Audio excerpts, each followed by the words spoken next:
So when we think of the student experience, the same way we were talking about the instructor experience, we want to make sure that we don't waste their time. We want to make sure that we highlight their expertise, that they feel supported. What are things that you're seeing in terms of innovating the student experience? We talked about choice, for example, providing students choice. What are some other things you're considering in the design world around making the learning experience as engaging as possible for students? So I think providing them with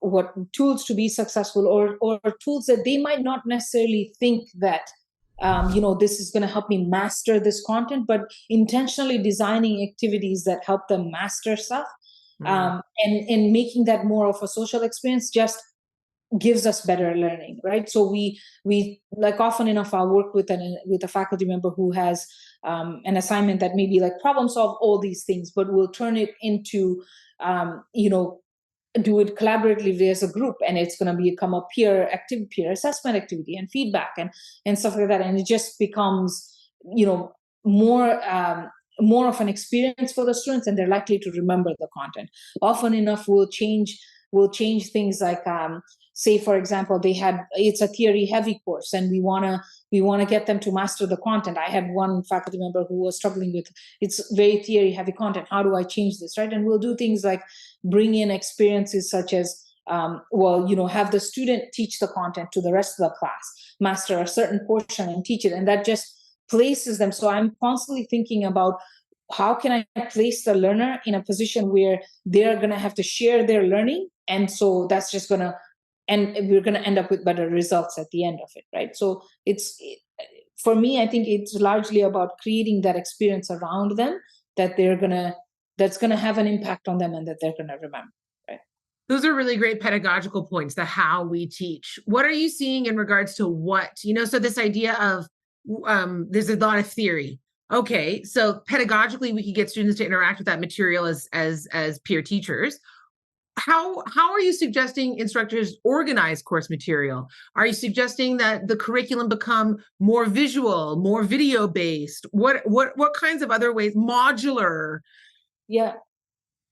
So for me, it depends who I'm working with, but I always tell my faculty members that the reality is that our students are used to learning everything video based now, right? They're watching videos on YouTube, and I look at my own kids, and it's all about, how are they learning? They're probably more knowledgeable in certain things than I am, because they've been watching videos like, don't say I said this, but a few hours, right, a day, and they're on YouTube and stuff, right? But and they're learning so much. So I always say that if their experience outside, and the reality is that in K-12, that is sometimes how they're doing. There is how they're educated, right? And then they come into higher education, and it's like, sit here and I'll give you a lecture, right? So we talk about flipping the classroom a lot, and like, send them to a video that is going to cover this content that you've approved. And sometimes I see this resistance of using material that's out there, and I'm like, look, if it's good, it's okay, you can use it, right? It's open source, use it. And you don't reinvent the wheel. I always say, like, use stuff, and then use your classroom to engage them in conversation about that, right? So we do say, I do recommend, I do have a template that recommends modular learning, so that it's, topics are kind of concise and put together. And I do recommend a learning journey. So I always, I tell them that, let's think about how does a person learn? How do we master content, right? There's a journey we follow. We get to learn the content, or we get introduced to content. There should be an opportunity for us to practice that content, to share in our learning, or to collaborate with others in our learning, and then to assess whether I've actually mastered it, and then to reflect on it, right? And I always use that journey, and I'll harp at it quite a bit, and I'll say, think of this, because if you think of your learning like this, and anytime you're introducing content, I want to see that you're introducing stuff in videos, and you're use a flipped classroom model, stuff that they could have heard about or learned about somewhere where it's summarized. There's nothing wrong in using that, and using your class to actually, help them really think about what they've talked about and get the conversation. Right? This is really interesting, because it takes us to a technology question, and you make me think of Chat GPT. So let's do it. Let's dive in.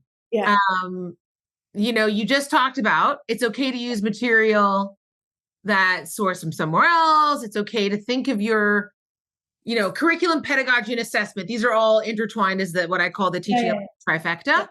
Yeah. But what you teach doesn't need to be this lecture format. You could have content that comes from, say, an AI generated answer to a question, but then how you use that material or how you get students to interact with that material can Yeah. be something that's pedagogically responded to in your course model. How are you handling the discussion of AI, the use of Chat GPT in course design so far? Well, what kinds of questions have come up, or what kinds of things, what kinds of ways have you seen it been used? Yeah. So I've got a split. I want to say I've got folks that are embracing it and saying, "What can I do with this?" And then I've got others that are like, "How am I going to make sure that my students aren't going to cheat or aren't going to put this through Chat GPT and get the answers?" Right.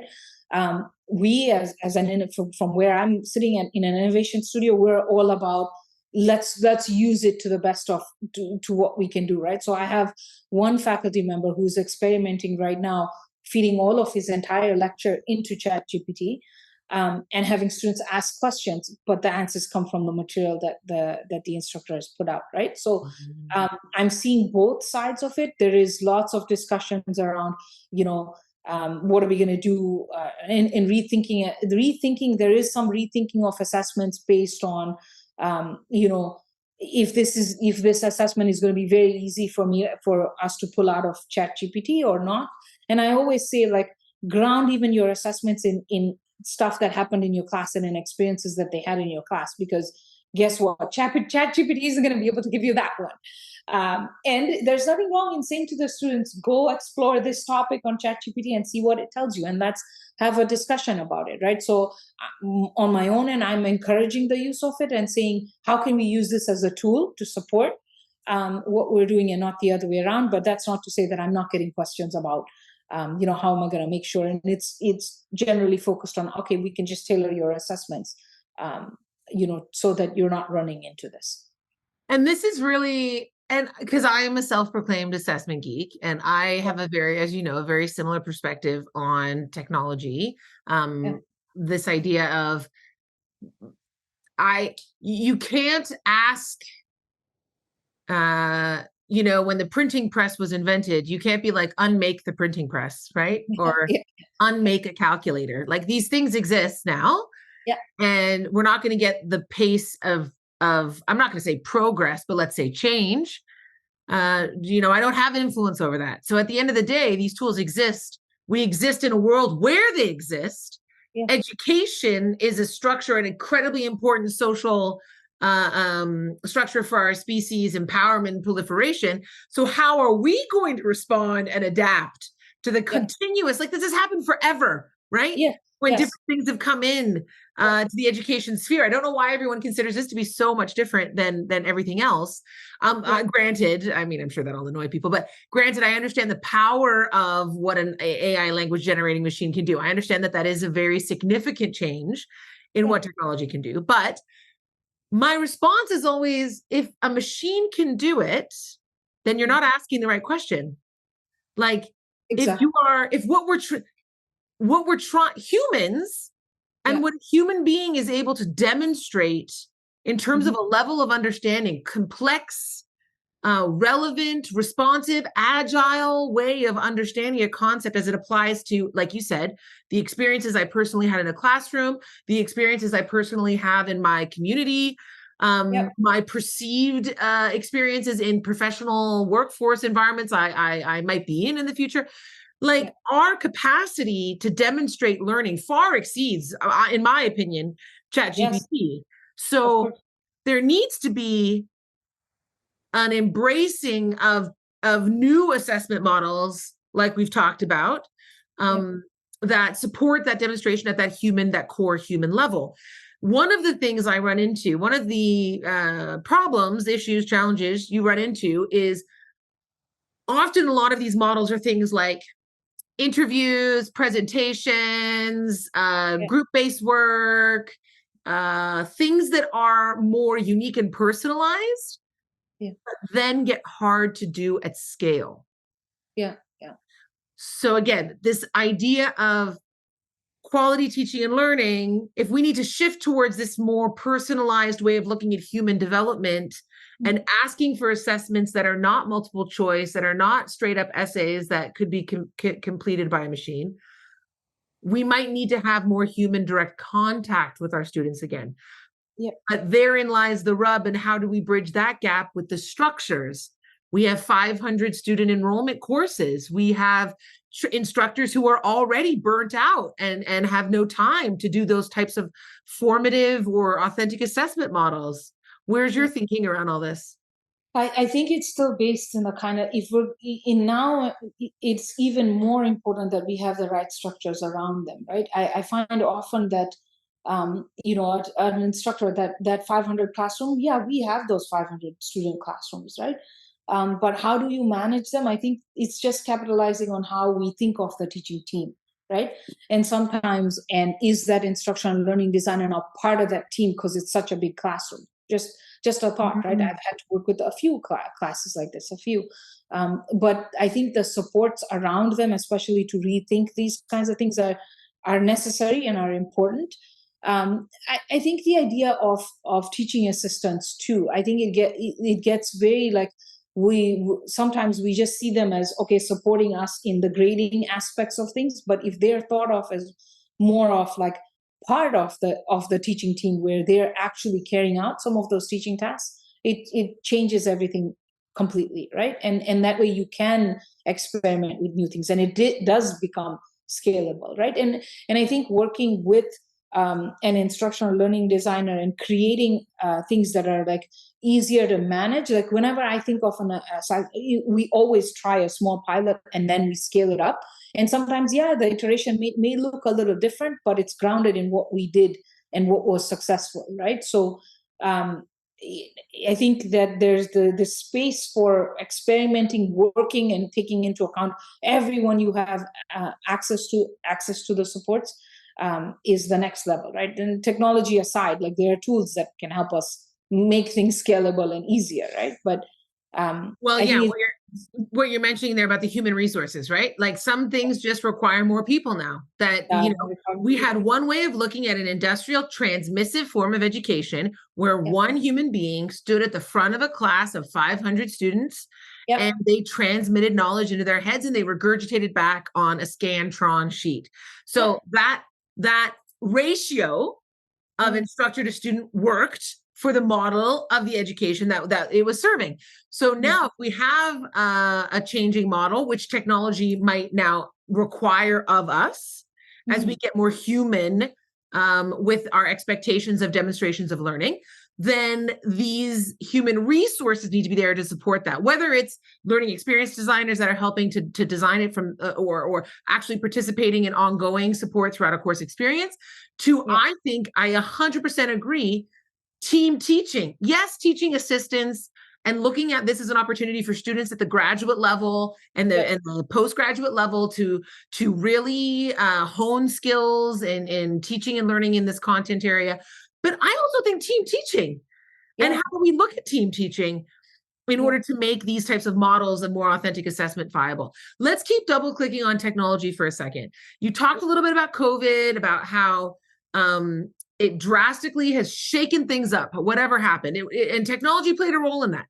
How have you seen technology enhanced learning change over the years? How have you seen it evolve? Because as you say, you've been here a while, right? So how have you seen the use of technology, the attitude of use of technology, the benefits of the use of technology? How have you seen some of these trends evolve over the years? So for sure, there's been, like, I think technology itself has had a profound impact, right? And it will continue to have an impact on the future of education, right? But over the years, I think, like I said earlier, I think that the shift during the pandemic and people just having to be, it was almost like my swimming teacher when I was young, and at some point she just threw me into the deep end. It's almost like that happened, right? And it was like, swim because you know how to do it. But and that's essentially what happened, right? During the pandemic. And now that people have had an opportunity to dabble in it, they're almost more willing to try. What I worry about is that if we don't have that support structure around them, it'll become like the fizz from the soda bottle, right? Like it'll have its moment and then it'll go away. But um, I do see, like in the last little while, I haven't seen it go away. I get more requests of, oh, I had tried this, but I didn't do it very successfully. How about I think about this? Or the moment they know that there is an opportunity to try something new, or they heard about, so they're more. It's almost like everyone's more willing to try, right? And I think that there's so much like that technology can offer us. People are more willing to try it, and I think with the right supports, like I do see a really good future of. From the student perspective, I was taking this back to that second for a moment. I would say that our lives are surrounded by technology, right? Like everything, like my phone is, hey Siri, like, I want this, or hopefully it doesn't pick up now, but there's always listening, Tanveer. It's always listening. So what about why is it that our educational experience isn't like that, right? I always question this, and I always say that the reality is that my social life is immersed in technology in every way, right? I probably miss my phone more than anything if I left it behind. That's the reality, because I'm so connected to it, right? But if that is, why isn't our educational environment like that? Why aren't we leveraging some of these tools to make those environments successful? The reality is all our students have phones. They have and I see it now, right? Like we do use apps in the classroom and stuff like that, but I do see that there's an opportunity for more. And I do see this willingness over time that has changed to experiment a little bit more, to try it out. I do see that, right? And how are you squaring the circle of accessibility? Because every time I talk about technology and we hear things like, there is this ubiquitous nature of a phone. That's one of the main changes too. I've seen over the last decade and a half too, right? Smartphones weren't always in everyone's hands. Everybody thinks about it now, like they don't remember that. Like I'll say to people, I remember YouTube before they had any ads, for example. Yeah. Like you're like, that never existed. That never happened. Smartphones being in most people's realities is only really in the last 10 years, since 2010, the tipping point. More had them than didn't as of 2010. So, but still not everybody has them. Still not everybody has data. Still not everybody has the same processing speeds in their devices. Right? Like, how do we look? Still, not everybody has access to broadband internet effectively from home. And we have more and more courses offered asynchronously, flipped classroom model. They're expected to do more on the internet when they're not with us in person, however that may be, whether it's the full class or part of the class. How are we thinking about integrating technology in a way that is equitable and inclusive? And these questions always come in. And they're great questions, right? And they're great questions. And this does like play a huge role in, even when I'm simply choosing what tool we're going to use to have a certain experience in the classroom, right? The first question that comes is it freely available to beyond even the larger questions of, does everyone have internet, right? We do, it is going to be a struggle. I think, I don't know where the future is. I can't, but are we at a time where our education system needs to provide these by default, like to our students, right? There are other institutions that do this. Like, should we be there by now, right? And I think it's key. Like, every learner deserves that opportunity. So, education shouldn't be for the privileged. It should be for everyone, and I should be able to experience it like anyone else in the classroom, right? So those are some like big questions that even I have, that I don't necessarily have the answers to, but I know that from my perspective, like, we try and push for tools that are available across the institution, right? And if we were to adapt anything in a classroom or in a particular course, it'd have to be that everybody has access to it, right?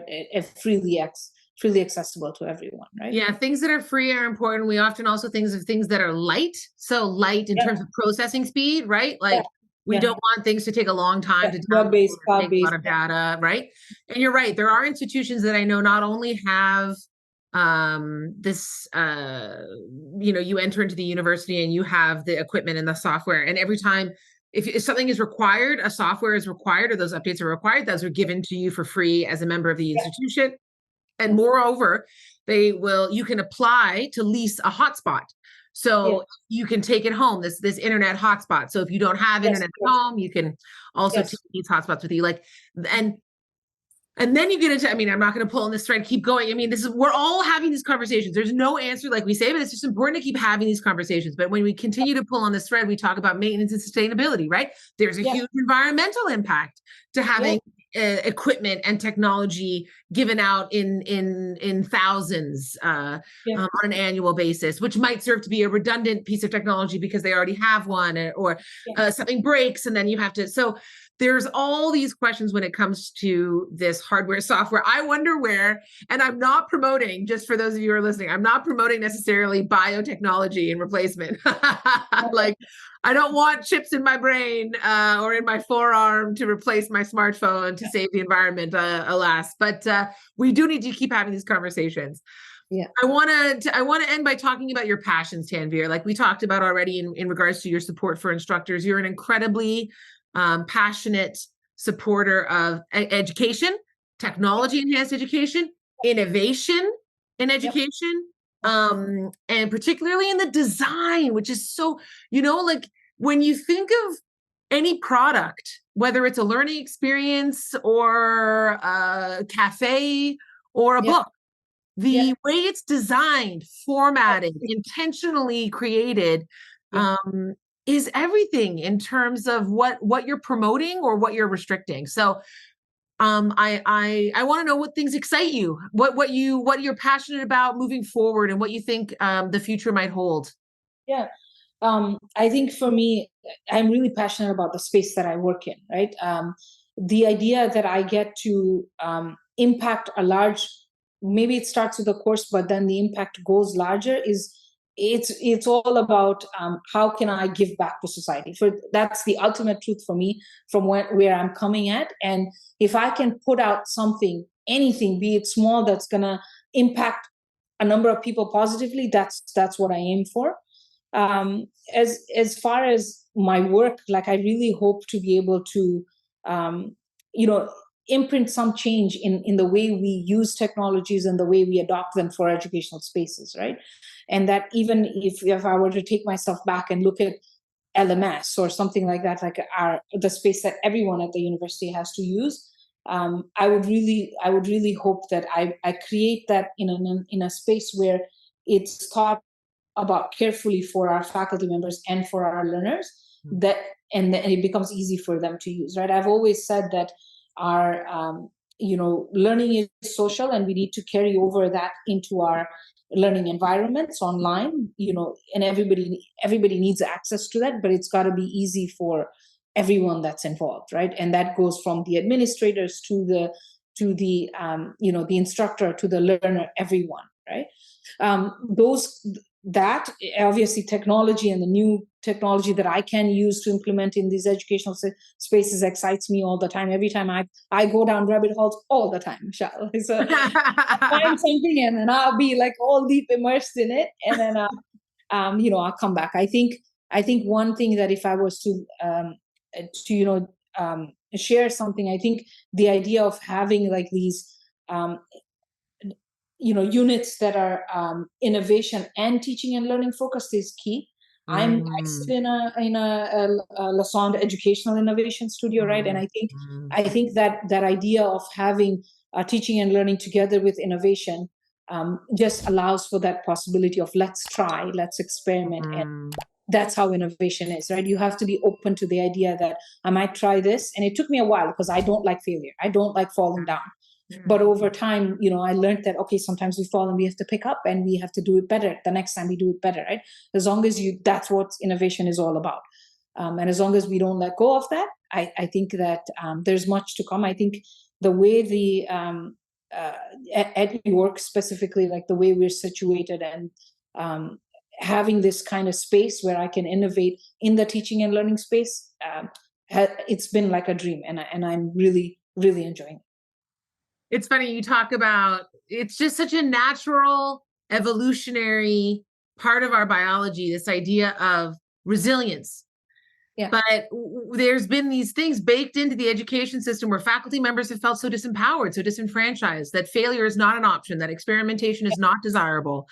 And a lot of our work is trying to unmake those mindsets, dismantle them, So and hopefully we can be part of advocacy for other elements of structural systems change that will then support it, like competency frameworks and performance evaluations for instructors that start to value the process of innovation and not I punish tried them. I tried something is more valuable than whether it was successful or it failed, right? Like that's so key, right? And the moment I think that our I'm starting to see that, like I'm starting to see that people are more willing to try and say, okay, but it didn't work. Let's try it again. Let's try it again in a different way, in a different way. And there's that space. And I don't know what I can attribute to, but it does exist. And I think we somehow need to capitalize on that, right? And just continue to nurture it, right? Water it with human resources, water it with the kind of incentives and recognitions that are required to keep people intrinsically motivated. I think it's really wonderful how you've managed to balance or bridge this gap between the instructional experience and the student experience ultimately being the same thing. Because when I boil it down, this idea of social connection and interactivity being so pivotal to both, accessibility, whether that is low barriers to access from the student or instructor side, right? It doesn't take too much time. It's something that I can easily log into and find. And empowerment, that we're all looking to feel that sense of freedom, that sense of autonomy, and that sense of achievement when it comes to whether we're talking about teaching or whether we're talking about learning. Well, I know that you're, like you said, really interested in impact, Tanveer, and I know for a fact you've had a big impact on me and our listeners today. And I just am so grateful to be part of working at the same institution where you have a positive impact every day. Thank you so much for taking the time to chat today. Thank you so much for having me, Michelle. The Education Revolution podcast is produced in-house by community members, and I'm your host, Dr. Michelle Sangera.